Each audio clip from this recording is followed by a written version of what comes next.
Praise the lord. మన ప్రభువును రక్షకుడైన యేసుక్రీస్తు పరిశుద్ధ నామంలో యేసుతో అనుదినము అనే ఈ పరిచర్య ద్వారా దేవుని యొక్క శ్రేష్టమైన వాక్యాన్ని వింటున్న మీ అందరికీ నా హృదయపూర్వకమైన వందనములు. నా ప్రియ సహోదరి సహోదరుడా, మరి నిన్న ఇవాళ కాస్త లేట్ అయింది, కొంచెం కొన్ని వర్క్స్ వల్ల చేయలేకపోయాను. నిన్న ప్రార్థన చేసుకుని ఇక వాక్యాన్ని మనం ధ్యానించుకుందాం. మహాగణుడ పరిశుద్ధుడైన మా తండ్రి, సకల ఆశీర్వాదములకు సమస్త దీవులకు కారణభూతుడా, ఈరోజు నీ కుమారులుగా నీ కుమార్తెలుగా నీ వాక్యాన్ని మేము ధ్యానించుండగా నీవే మాతో మాట్లాడి మమ్మల్ని అందరినీ బలపరచమని, నీ వాక్కుతో మమ్మల్ని అందరినీ తృప్తిపరచమని యేసయ్య పుణ్యనామంలో నీ యొక్క దయగల హస్తాలకు అప్పగించుకుంటూ ప్రార్థించి వేడుకొంచున్నాం యెహోవా తండ్రి, ఆమేన్. God bless you.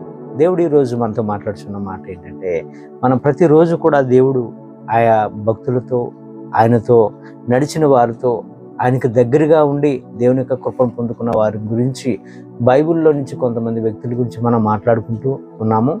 అలాగే ఈరోజు మనం ధ్యానిస్తున్నటువంటి వ్యక్తి ఎవరంటే ఇస్సాకు కుమారుడైనటువంటి యాకోబు. యాకోబు కవల పిల్లల్లో చిన్నవాడు అనమాట. ఈరోజు మనం ధ్యానిస్తున్న మాట.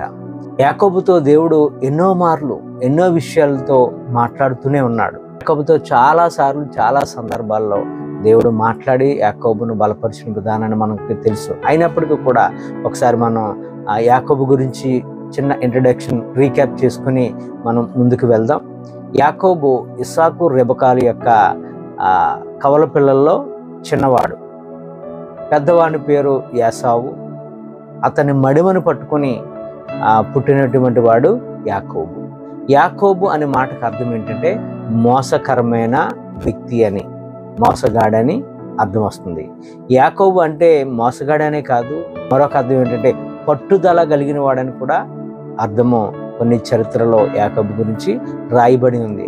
అంతేకాదు దేవుడు పెట్టినటువంటి పేరు కూడా యాకోబు పేరు ఇశ్రాయేలుగా మార్చి దేవుడు ఎంతగా యాకోబును గణపరిచాడంటే, యాకోబు పేరు ఒక మోసగాడైనప్పటికీ కూడా యాకోబు పేరు మీద నేను యాకోబు దేవుని అని చెప్పుకున్నాడు. ఇశ్రాయేలు దేవుని అనలేదు, యాకోబు దేవుని అన్నాడు. ఏమంటాడంటే, నేను అబ్రహాము దేవుడను, ఇస్సాకు దేవుడను, యాకోబు దేవుడను అని ప్రభు మాట్లాడినట్లుగా మనం చూస్తాం. హెబ్రీయులకు రాసిన పత్రికలు అంటే యాకోబు గురించి మరొక మాట రాయబడి ఉంది. మనకు తెలిసిన విషయాలు ఏమి కూడా మనం ధ్యానించట్లేదు. కొన్ని విన్నప్పటికీ కూడా మరొకసారి వాటిని జ్ఞాపకం చేసుకోవడానికి ఈ మాటలు మనం వినాలి. ఎందుకంటే మనం మర్చిపోతుంటుంటాం. మరలా గుర్తొస్తే ఓహో అని మనం మరలా ఉజ్జీవింపబడతాం. హెబ్రీయులకు రాసిన పత్రిక 11:21 ప్రకారంలో యాకోబు దేవునిపై ఎంత విశ్వాసంతో చూసి ఉన్నాడో అర్థమవుతుంది.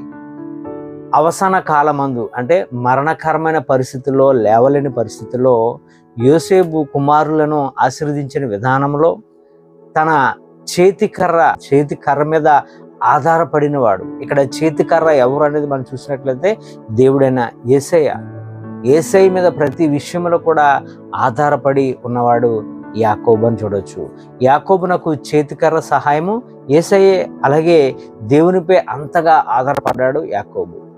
యాకోబును మనం మోసగాడని అంటారు, కానీ ఆయన దేవుని ఆశీర్వాదం కోసము, దేవుని కొరకు, దేవుని యొక్క దీవెనలు ఏమైతే వస్తాయో వాటిని పొందుకోవడానికి ఏమైనా చేసేస్తాడు.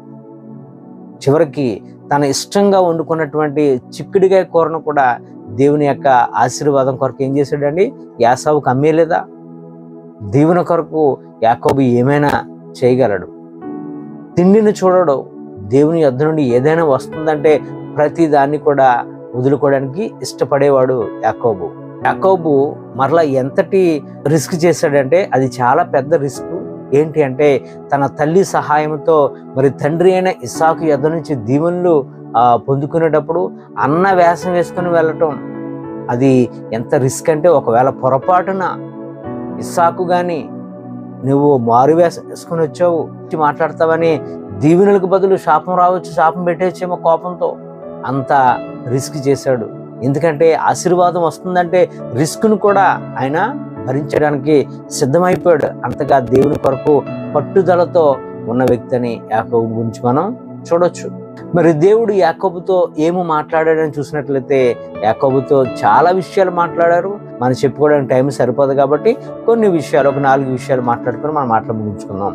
ఏంటంటే, నీ పేరు ఈ రోజు నుండి యాకోబు కాదు, ఇశ్రాయేలుగా పిలువబడుతున్నావని దేవుడు యాకోబును ఆశీర్వదించినట్లుగా చూస్తున్నాం. రెండవదిగా, నీ నుండి, నీ గర్భము నుండి జనములు, సమాజం వస్తుందని చెప్పారు. మనకి ఆదికాండం 35వ అధ్యాయం 10వ వచనంలో మాట్లాడి కూడా మనం చూడొచ్చు. దేవుడు మూడవదిగా చూసినట్లయితే, దేవుడు యాకోబుతో నీవు లేచి బేతేలులో నివసించమని, అక్కడ నాకు ఒక బలిపీఠము, ఎందుకంటే నువ్వు నీ యొక్క అన్నక జడిసి నువ్వు నీ యొక్క మామ దగ్గరికి వెళ్తున్న సమయంలో మార్గ మధ్యలో నువ్వు చేసుకున్నటువంటి నిబంధన నెరవేర్చు అని బేతేలులో ఒక బలిపీఠం కట్టమని చెప్పారు. మనకి ఇది ఆదికాండం 35వ అధ్యాయం 1వ వచనంలో చూడొచ్చు. ఇంకా అనేకమైన ఆశీర్వాదాలతో యాకోబు యొక్క 12 మంది గోత్రస్తులు, తన యొక్క కుమారులు సమస్తం కూడా దీవింపబడ్డారు. అంటే కేవలము దేవునితో పోరాడి గెలిచిన వాడు యాకోబు. అంత కృప యాకోబుకు దేవుడు ఇచ్చాడు. మనం మోసగాడిగానే చూస్తాం. ఎందుకు మోసం చేశాడు, ఎందుకు మోసాన్ని కలిగి ఉన్నాడంటే దేవుని కొరకు ఏదైనా చేయడానికి యాకోబు సిద్ధంగా ఉన్నాడు తప్ప వేరే రూపంలో కాదు. ఎందుకంటే యాకోబు అటువంటి వ్యక్తి కాదు. నేచురల్గా చూస్తే అంత దుర్మార్గుడేమీ కాదు. దేవుని కొరకు పౌరుషం కలిగిన వాడు.